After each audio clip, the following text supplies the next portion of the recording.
رسوله النبي الكريم الأمين منزه عن شريك في محاسنه فجوهر الحسن فيه غير منقسم رب صل وسلم دائما أبدا على حبيبك خير الخلق كلهم۔ اللہ وحدہ کی حمد و ثنا کے بعد حضور اقدس قاسم النعم مالک الارض بقابل معطی منعم قطب قیم ولی بالی علی علی حفظ حافی حضرت رب مالک الناس دیان العرب احمد مجتبی جناب محمد مصطفیٰ صلی اللہ تعالی علیہ وآلہ واصحابہ وبارک وسلم کے دربار گوہربار میں ہدیہ درود و سلام کا نذرانہ عرض کرنے کے بعد جملہ سامعین و حاضرین السلام علیکم ورحمۃ اللہ وبرکاتہ۔ اللہ رب العزت کے فضل اور توفیق سے آج کلنا فدا کا یا رسول اللہ صلی اللہ علیہ وسلم کانفرنس کا انعقاد کیا گیا، جس میں میرے استاذی و استاذ العلماء حضرت علامہ مولانا مفتی ڈاکٹر محمد ظاہر نعمانی قادری صاحب دامت برکاتہم القدسیہ آپ جلوہ فروز ہوئے۔ اسی کے ساتھ ساتھ میرے استاذ کرام حضرت علامہ مولانا شمشیر کنز العلماء مفتی محمد شاہد عمران جلالی صاحب دامت برکاتہم القدسیہ آپ بھی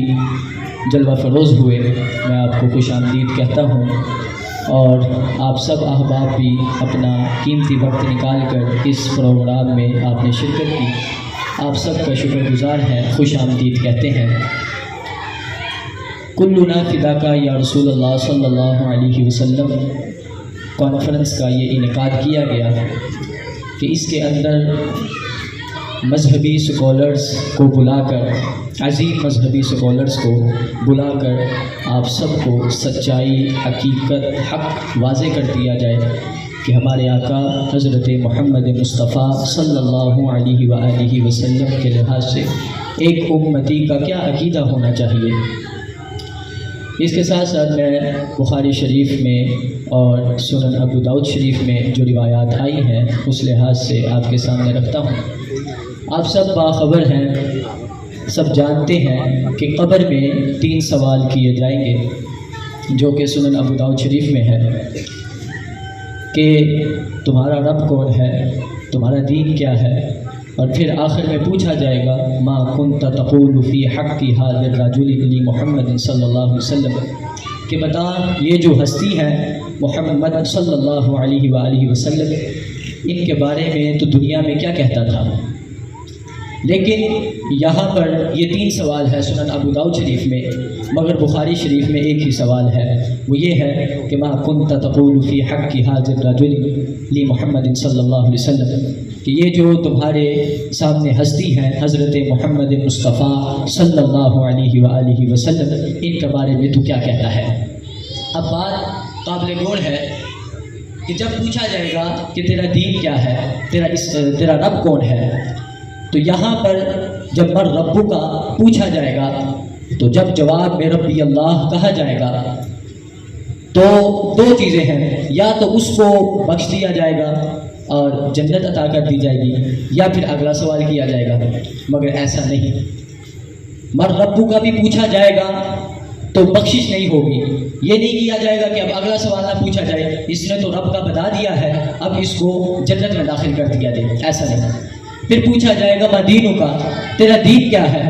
جس نے کہہ دیا دین الاسلام، میرا دین اسلام ہے، تب بھی بخشش نہیں ہوگی، تب بھی اس سے اگلا سٹیپ پوچھا جائے گا